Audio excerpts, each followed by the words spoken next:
Mr. President, kung maglalabas po kayo ng baho, Mr. President, dapat naman siguro maligo ka muna.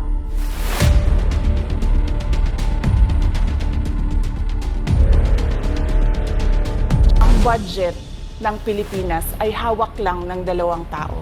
Hawak lang siya ni Congressman Zaldico at ni Congressman Martin Romualdez. Yan ang katotohanan.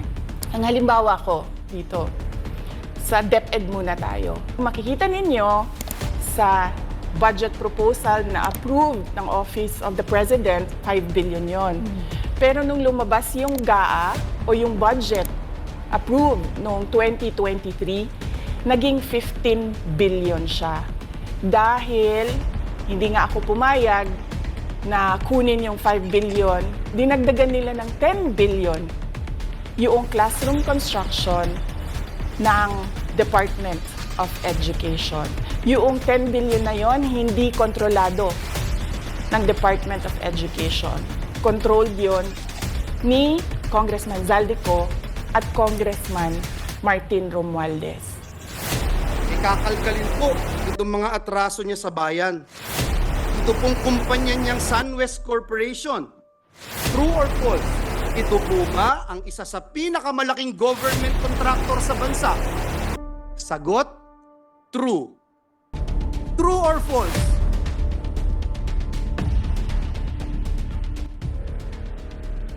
Ang korporasyon po ba niyang SunWest Corporation ay kasama dito sa kontrobersyal na Pharmaly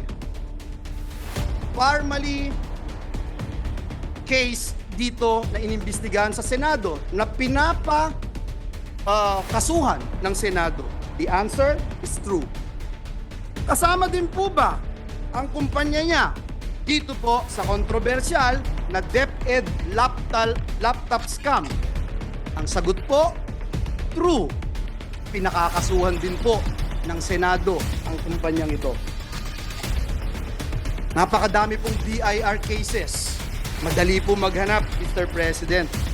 Madali po kuhanin ang panig ng mga taga-BIR. Kung ilang kaso mayroon ang kanyang mga korporasyon. Bukod po dito, yung reklamo po sa Ombudsman ng Anti-Corruption Group na ang pangalan Task Force Kasanag International, meron din pong 50 billion na kaso na kinakaharap ang taong ito. Mr. President, kung maglalabas po kayo ng baho, Mr. President, dapat naman siguro maligo ka muna. Ang masaklap po, Ginoong Pangulo, kabila po ng track record na ito ni Mr. Zaldico, ang masaklap po, inappoint po siya ng Kamara de Representantes bilang tagapagbantay ng kaban ng bayan. Si Dracula, inappoint mo bilang tagapagbantay ng blood bank ng bayan. Wow, Mr. President. Kailan sa kasaysayan ng bayan natin nangyari ang ganitong pagkakataon na isang big-time contractor ang hahawak sa kaban ng bayan? Only in the Philippines, Mr. President.